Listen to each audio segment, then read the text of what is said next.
Hemos estado estudiando a lo largo de toda la carta de Santiago cómo Santiago escribe a este grupo de creyentes que estaban atravesando aflicciones, y eso también les llevó a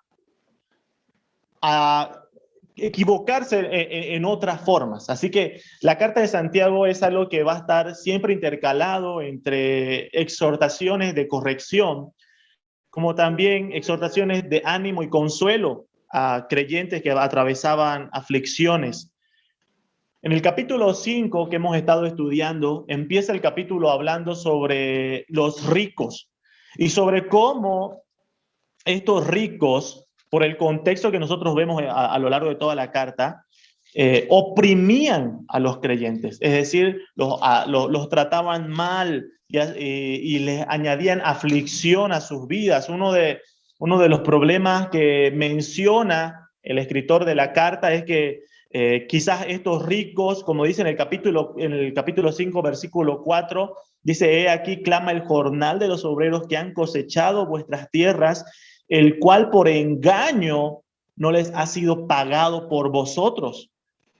Uno de los conflictos que vivían estos creyentes es que estos ricos se aprovechaban de los pobres, los hacían trabajar y no les pagaban. Así que eso generaba una molestia, un dolor a estos creyentes que seguro también necesitaban de esa retribución para el sustento de sus familias. Es en ese contexto, queridos hermanos, que nosotros vemos y hemos estudiado versículos 7 y 8 que nos hablaba sobre cómo Santiago anima a estos creyentes a ser pacientes, a soportar a esas personas hasta la venida del Señor. Y que la esperanza de la venida de Cristo sea aquello que consuele el corazón de estos creyentes que estaban siendo atribulados. Bueno, el día de hoy, queridos hermanos, vamos a estudiar los versículos 9, 10 y 11. Como decíamos al principio, el mensaje de hoy lleva por título Conociendo a Dios en medio de las aflicciones.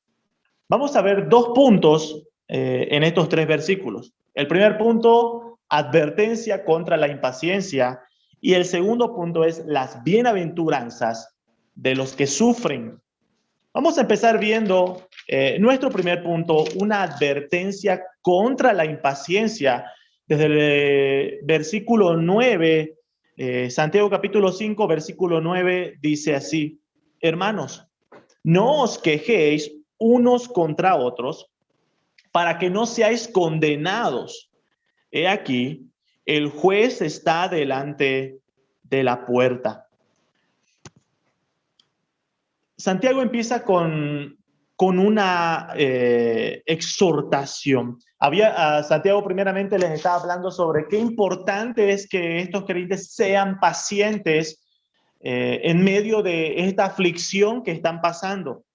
Pero ahora la exhortación está advirtiendo qué pasa si es que son impacientes. Queridos hermanos, cuando nosotros no seguimos el consejo de Dios, eso nos lleva a pecar de muchas otras formas. Por ejemplo, el consejo de Dios en este caso a los creyentes era: sean pacientes. Pero el ser impacientes llevaba a estos creyentes a pecar de otras formas. Y es en ese contexto que Santiago exhorta de qué forma estos creyentes estaban pecando. Versículo 9 dice: no os quejéis unos contra otros. Bueno, ante la opresión que estaban viviendo estos creyentes, es un poco entendible que estos creyentes se estaban quejando el uno al otro sobre todos los problemas que estaban pasando.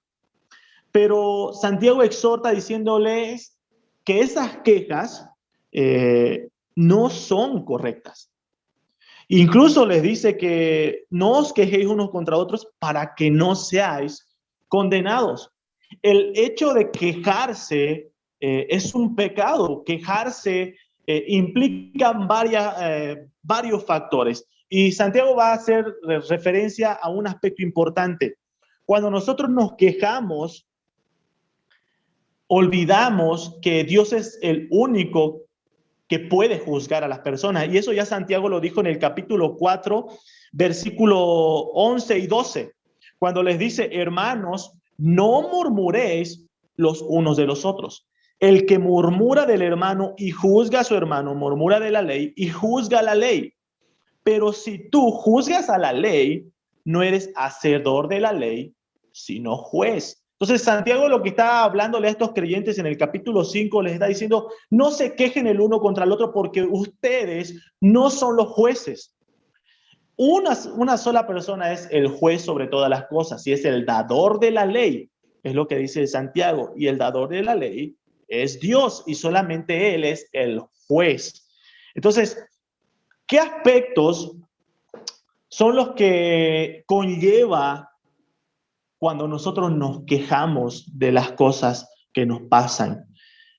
Porque pareciera algo normal cada vez que nosotros atravesamos circunstancias difíciles o en este caso cuando hay personas que nos están tratando mal, que nos están afligiendo, pareciera algo normal que nosotros nos desahoguemos con otras personas, nos quejemos. Pero esto tiene implicaciones que pueden llevarnos a pecar, queridos hermanos. Número uno, cuando nosotros nos quejamos, de por sí es una muestra contraria a lo que la palabra nos llama a que nosotros debemos ser los creyentes, a estar siempre gozosos y agradecidos.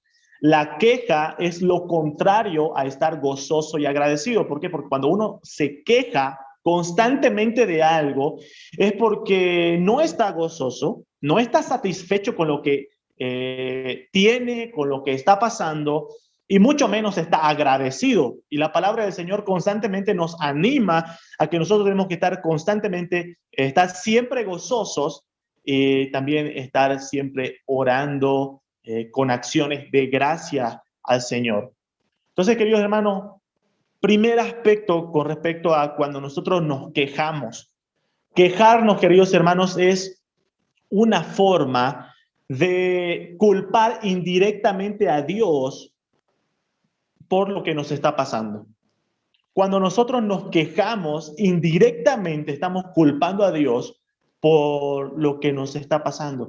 Y eso hace que no seamos agradecidos y al mismo tiempo nos arrebata el gozo que debería tener nuestros corazones.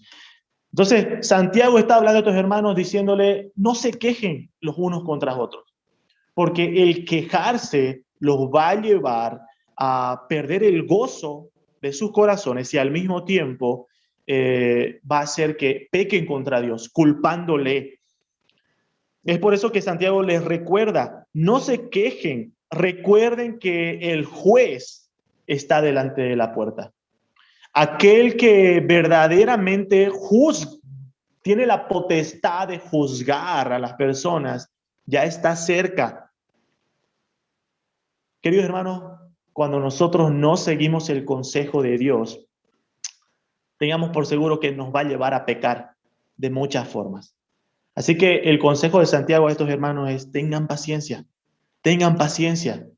porque si no somos pacientes en las aflicciones, tengan por seguro que eso les va a llevar a pecar de muchas otras maneras. Así que qué importante, queridos hermanos, seguir el consejo de Dios.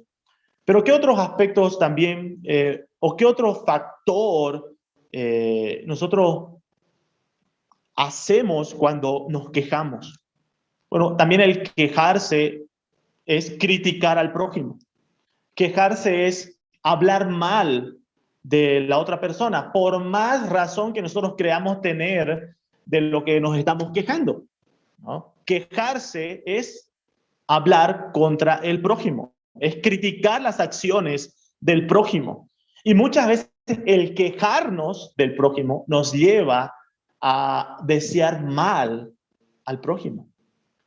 Queridos hermanos, cuando nosotros no seguimos el consejo de Dios, nos lleva a pecar de muchas maneras, ¿no? Por ejemplo, eso que Santiago está hablando, ¿no? De que no murmuremos contra el prójimo, de que no nos quejemos unos a otros, es porque Santiago sabe que eso nos va a llevar a pecar. Cuando nosotros nos quejamos de algo es porque estamos inconformes, es porque estamos molestos, incómodos, en este caso con las personas que nos están afligiendo. Y eso nos lleva a hablar mal de ellos y nos lleva a desearles el mal. ¿Qué nos dice la palabra con respecto a cuál debe ser la actitud de los creyentes con respecto a reaccionar ante aquellos que nos tratan mal, aquellos que nos afligen? Primera Pedro, ahí cerquita de Santiago, dos hojitas más adelante, Primera Pedro capítulo 3, vamos a leer versículos 8 y 9. Primera Pedro capítulo 3, versos 8 y 9 dice: finalmente, sed todos de un mismo sentir, compasivos, amándoos fraternalmente, misericordiosos, amigables, no devolviendo mal por mal, ni maldición por maldición, sino por el contrario, bendiciendo, sabiendo que fuisteis llamados para que heredases bendición. Queridos hermanos, ¿cuál debe ser la actitud de un creyente ante aquellas personas que nos hacen el mal? Bueno, la palabra del Señor nos dice, primero hay que entender que no debemos devolver mal por mal. No devolvamos mal por mal, queridos hermanos. Y el hablar mal de aquella persona o de aquellas personas que nos están haciendo daño es hacerles un mal. Es hacerles un mal. Es por eso que nuestro Señor Jesucristo en Mateo capítulo 5, cuando está hablando sobre la ley, dice de que el mandamiento no matarás va más allá, queridos hermanos, de simplemente quitarle la vida a una persona. Por ejemplo, Mateo capítulo 5, versículo 21 en adelante dice: oíste que fue dicho a los antiguos, no matarás. Y cualquiera que matare será culpable de juicio. Pero yo os digo que cualquiera que se enoje contra su hermano será culpable de juicio. Y cualquiera que diga necio a su hermano será culpable ante el concilio. Y cualquiera que le diga fatuo quedará expuesto al infierno de fuego. Queridos hermanos, cuando nosotros nos quejamos, cuando nosotros infringimos en esto que Santiago les está advirtiendo a estos creyentes, nos lleva a hablar mal de las personas, nos lleva a desearles el mal a las personas, y eso ya el apóstol Pablo dice que nos lleva, nuestro Señor Jesucristo les dice que nos lleva a matar a esa persona, a infringir el mandamiento, y nos hace culpables de juicio. Queridos hermanos, qué importante es que nosotros entendamos cuál debe ser la actitud correcta de un hijo de Dios. En este caso, el consejo de la palabra del Señor es no devolviendo mal por mal, ni maldición por maldición.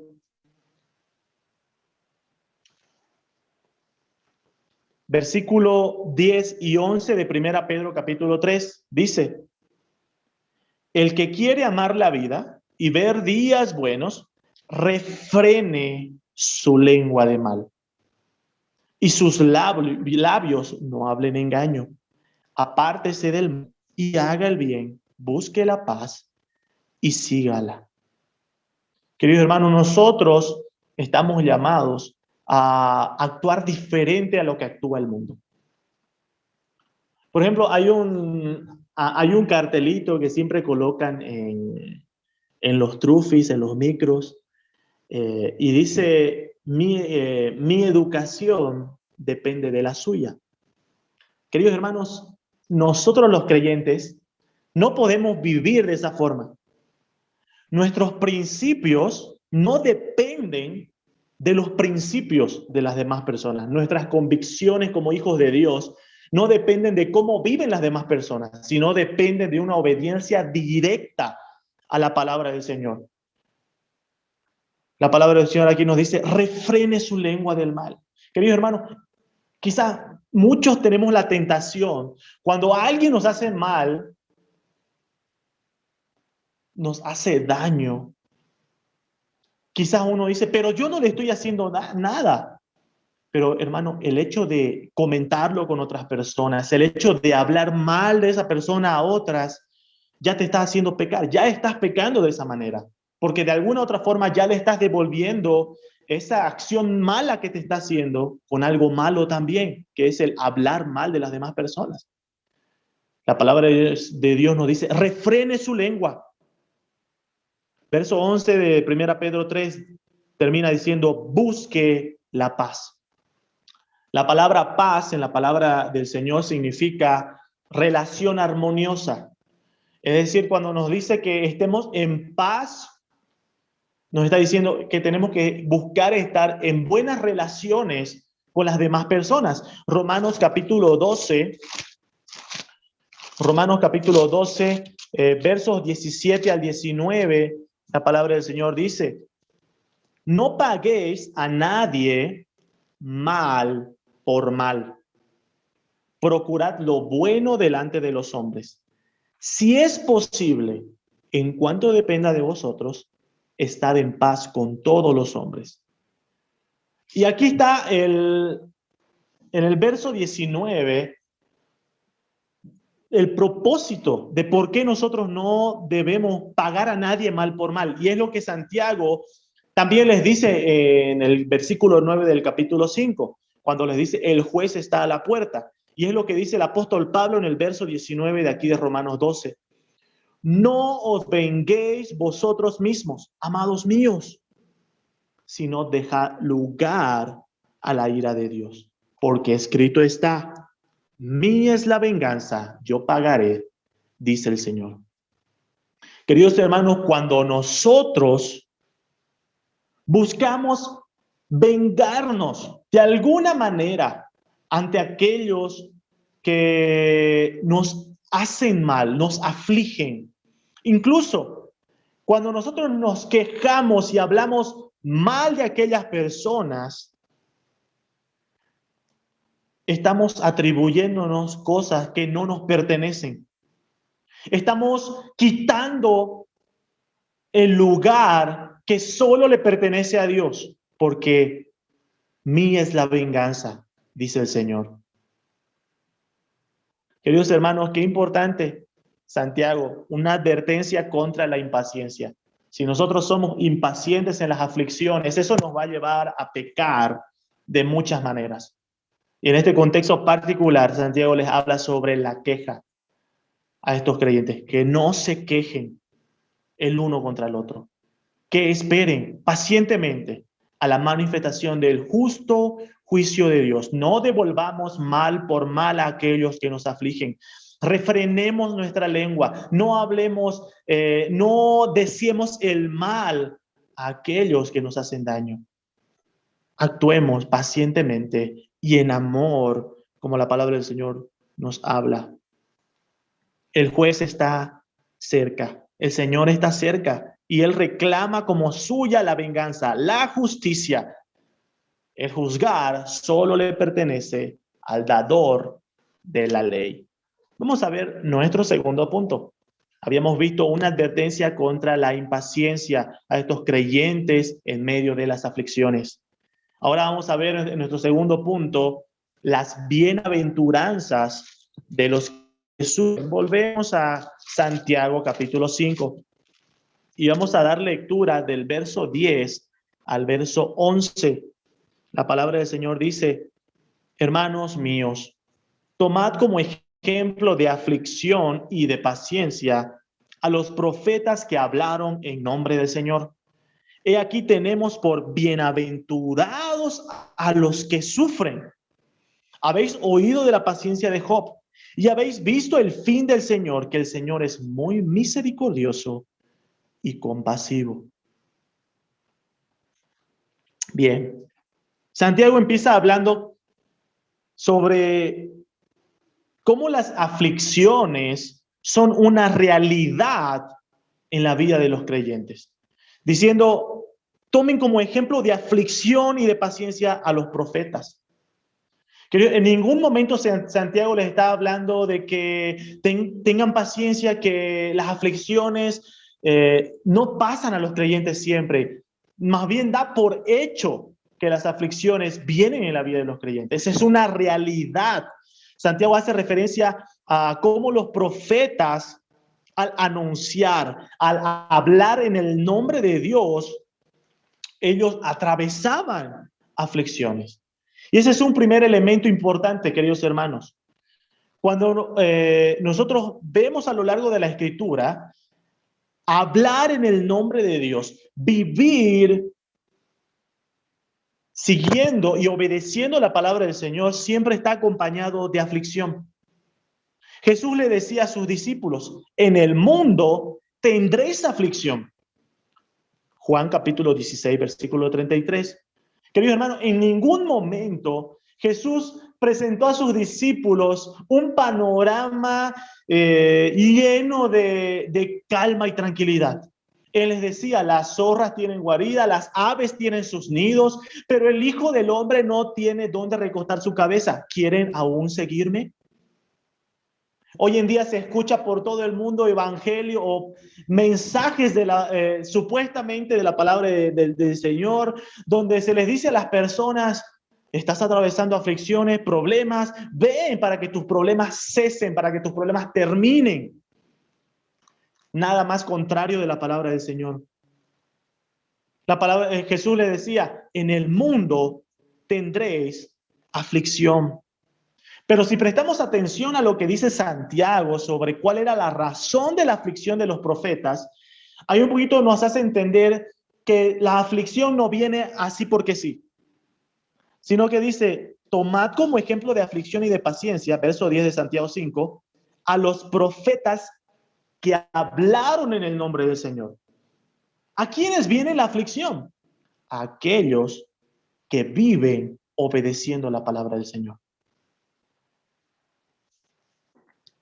Da como ejemplo a los profetas que sufrieron aflicción por hablar en el nombre del Señor. Creo que un ejemplo claro de esta realidad es la que le tocó vivir al profeta Jeremías. ¿Quién era el profeta Jeremías? Vamos a un momento a Jeremías capítulo 1. Jeremías capítulo 1. Y vamos a ver desde el llamado de Jeremías. Dios llama a Jeremías para una misión importante. ¿Cuál era la misión? Tenía que ser a Dios por profeta. En el verso 4 en adelante, Dios le habla a Jeremías diciendo, vino pues palabra de Jehová a mí diciendo, antes de que te formase en el vientre te conocí, y antes de que nacieses te santifiqué, te di por profeta a las naciones. Entonces Dios se dirige a Jeremías y le dice, yo te separé para que me seas por profeta a las naciones, para que hables de parte mía a las naciones. Jeremías capítulo 1, verso 17 en adelante, le dice Dios a Jeremías, tú pues ciñe tus lomos, levántate y háblales todo cuanto te mande.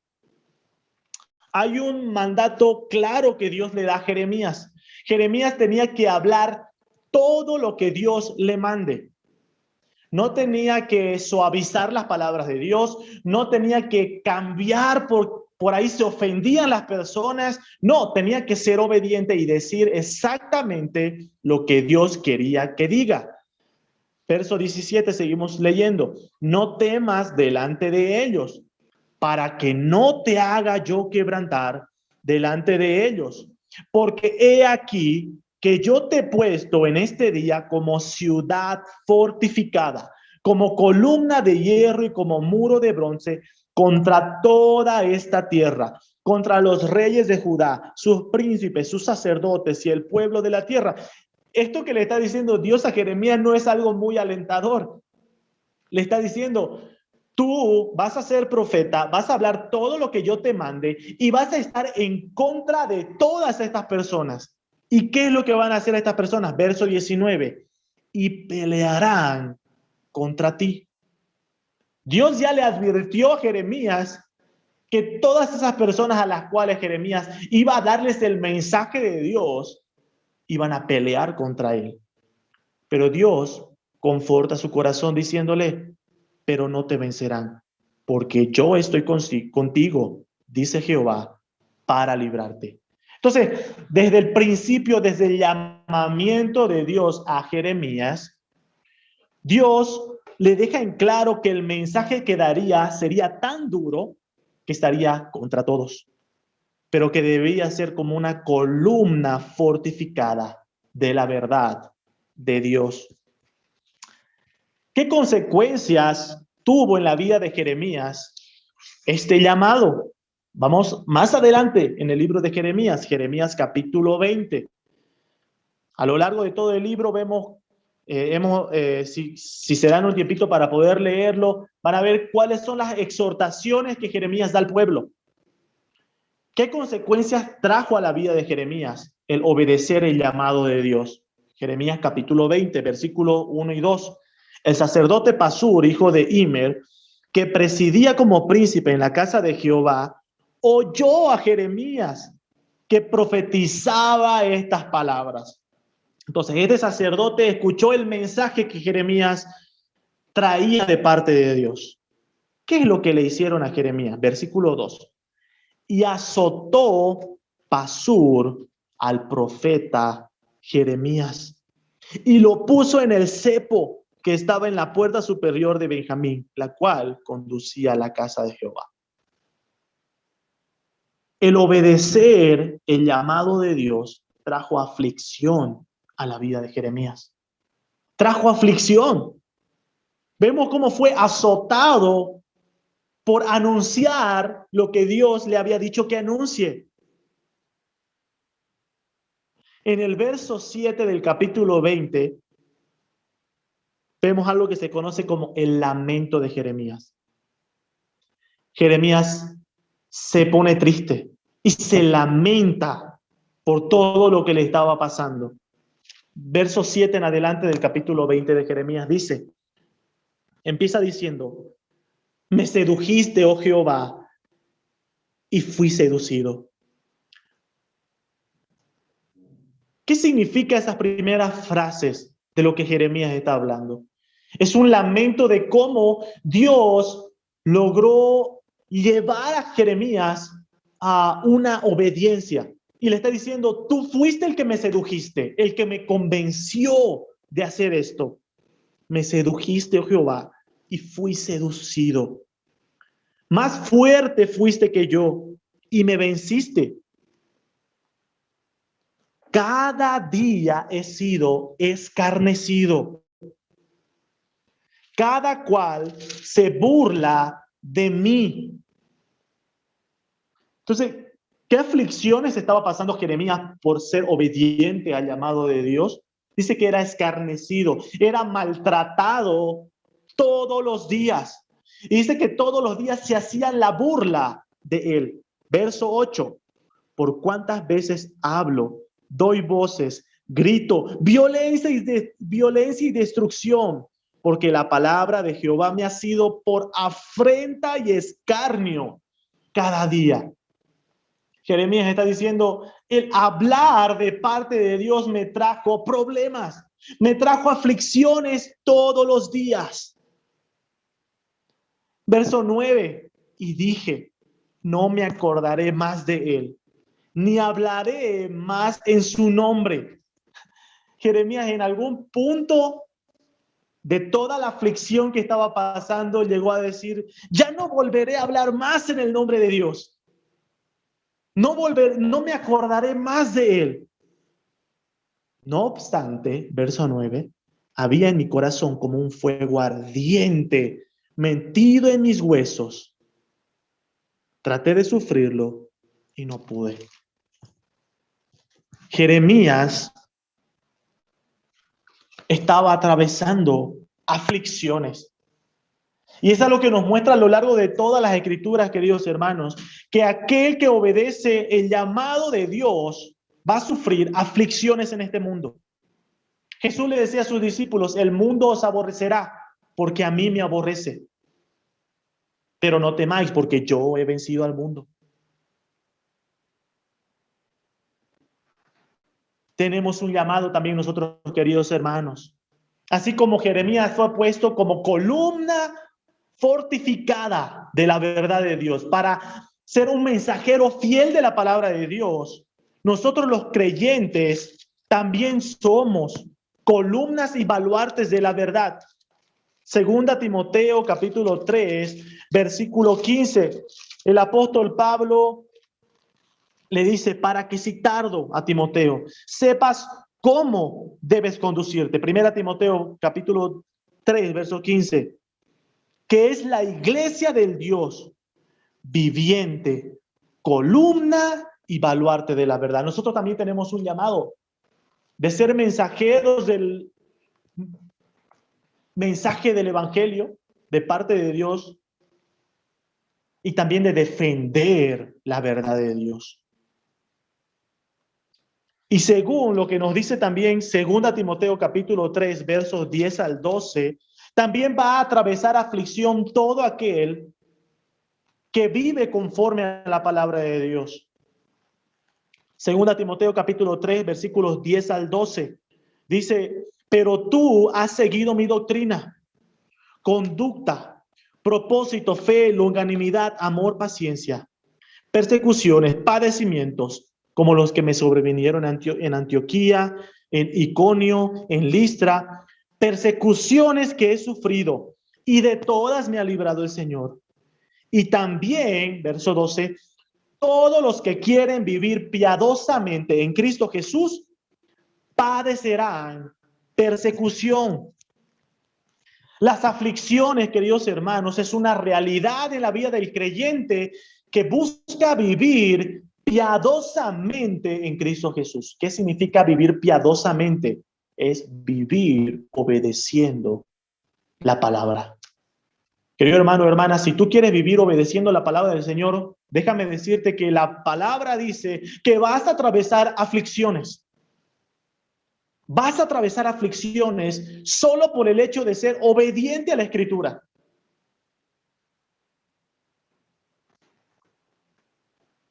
Pero qué importante, queridos hermanos, es que a pesar de todo lo que nosotros podamos vivir afligidos, tengamos un corazón como el de Jeremías que decía, quise dejar de obedecerte, quise dejar de hablar de parte suya, pero había en mi corazón un fuego que no me lo permitió.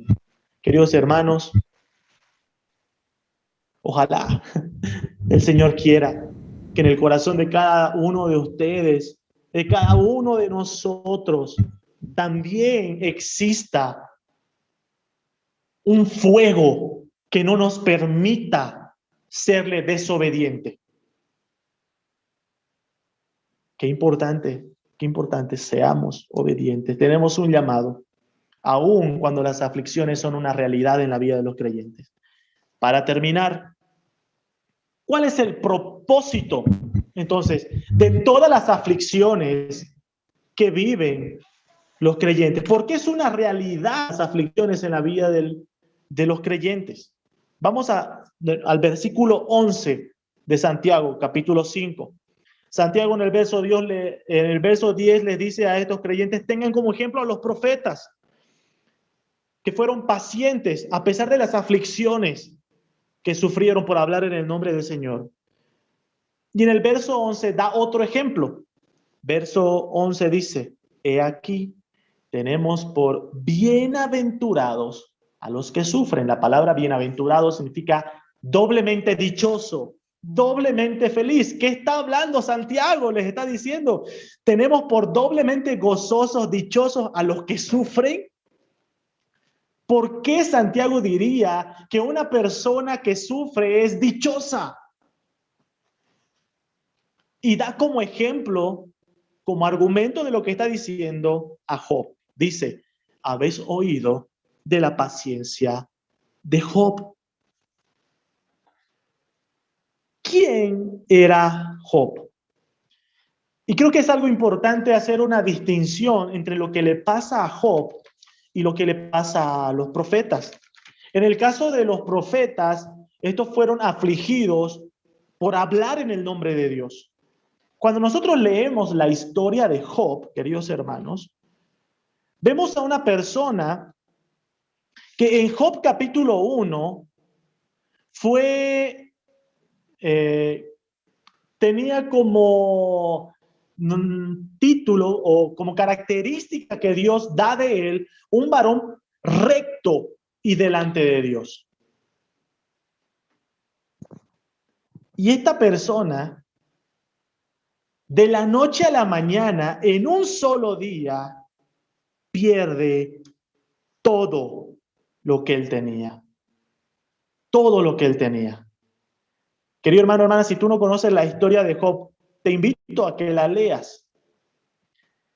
Job capítulo 1 empieza como en un instante Job pierde a su familia y sus posesiones. En un solo instante, Job pierde toda su familia y sus posesiones. Job capítulo 2, Job pierde su salud. A Job le es arrebatada su salud. Y es interesante el detalle que la palabra del Señor muestra, cómo esto sucede en un solo momento, en un solo día. Si me acompañan rápidamente al libro de Job, el libro de Job está antecito de Salmos, es un libro antes de Salmos. Job capítulo 1. Y quiero que prestemos atención a unos detalles. Verso 13 empieza toda la calamidad de Job, toda la aflicción de Job. Empieza en el capítulo 1, versículo 13. Y dice, y un día aconteció que sus hijos e hijas comían y bebían vino en casa de su hermana el primogénito. Y vino un mensajero de Job y le dijo, estaban arando los bueyes y las asnas, paciendo cerca de ellos, y acometieron los sabeos y los tomaron y mataron a los criados a filo de espada. Solamente escapé yo para darte la noticia. Verso 16 dice, aún estaba hablando cuando ya vino otro mensajero a darle más malas noticias. Verso 17, todavía estaba hablando y vino otro mensajero a traerle más malas noticias. Verso 18, entre tanto que hablaba, vino otro mensajero a seguir trayendo más malas noticias. ¿Y cuál era la última mala noticia que les trajeron? Es que tus hijos y tus hijas estaban comiendo y bebiendo en la casa del primogénito, y un gran viento vino del lado del desierto y azotó las 4 esquinas de la casa, la cual cayó sobre los jóvenes y murieron. Queridos hermanos, todo esto, el hecho de perder a sus criados, el hecho de perder todas sus riquezas y el hecho de perder a todos sus hijos, todo le pasó a Job en un solo día. En un solo día. En el capítulo 2, a Job le es quitada su salud y él queda enfermo. Desde ahí en adelante, queridos hermanos, desde mitad del capítulo 2 hasta el capítulo 38, hasta el capítulo 37, todo el libro consiste en cómo Job y 3 de sus amigos intentan buscar una explicación a todo lo que a Job le estaba pasando. E intentan buscar explicación.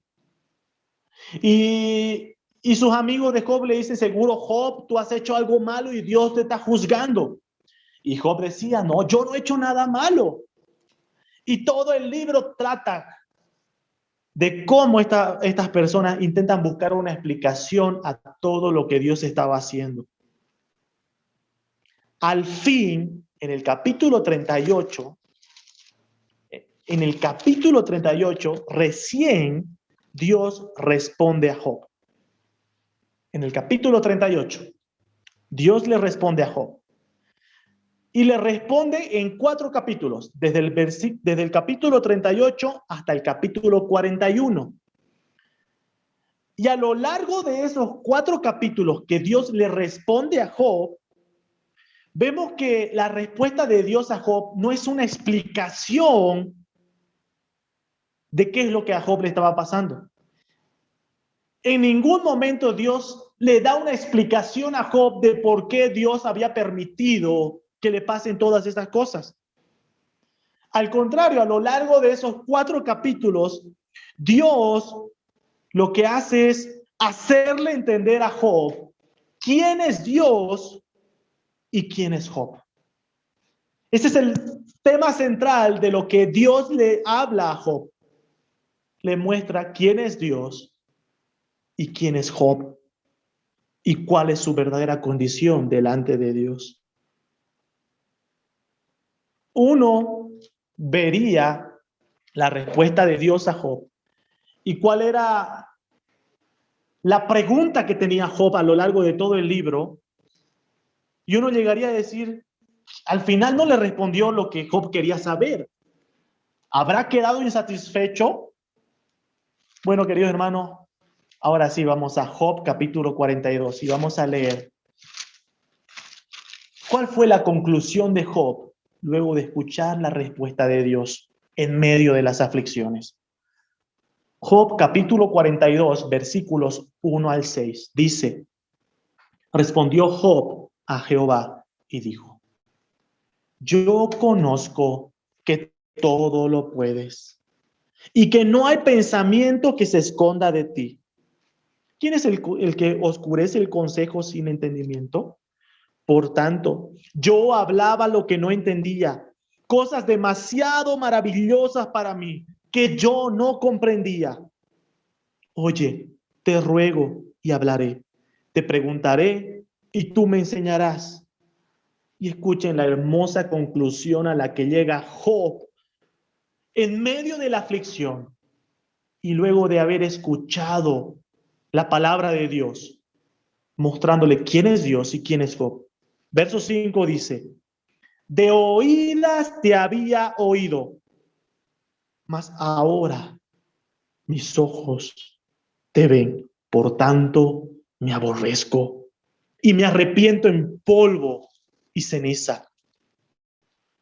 Querido hermano, hermana, volvamos a Santiago capítulo 5. Santiago capítulo 5, verso 11, dice: he aquí tenemos por bienaventurados, por dichosos a los que sufren. ¿Por qué una persona sería dichosa por sufrir? Habéis oído de la paciencia de Job y habéis visto el fin del Señor, que el Señor es muy misericordioso y compasivo. Querido hermano, hermana, al final de todo, de toda la aflicción que sufrió Job, es que él pudo ver que Dios es muy misericordioso y compasivo. Es que la aflicción, la prueba, llevó a Job a tener un mayor y mejor entendimiento de quién es Dios. Por eso, dichoso es aquel que sufre. Bienaventurado es aquel que sufre en el nombre del Señor. ¿Por qué? Porque por medio de las aflicciones, el Señor nos lleva a tener un mejor y mayor entendimiento de quién es Él. Y poder decir como Job: de oídas te había oído, pero ahora mis ojos te ven. Ahora mis ojos te ven. Queridos hermanos, las aflicciones no consisten solamente en soportar las pruebas, en aguantarlas, sino que las aflicciones tienen un propósito. Es llevarnos a un mejor y mayor entendimiento de la persona de Dios. Por eso aquel que sufre en el nombre del Señor es dichoso. porque llega a conocerlo más, porque llega a conocerlo mejor a su Señor. Que el Señor bendiga su palabra en nuestros corazones, queridos hermanos, en este tiempo. Y que podamos entender cuál debe ser nuestra verdadera actitud ante las aflicciones.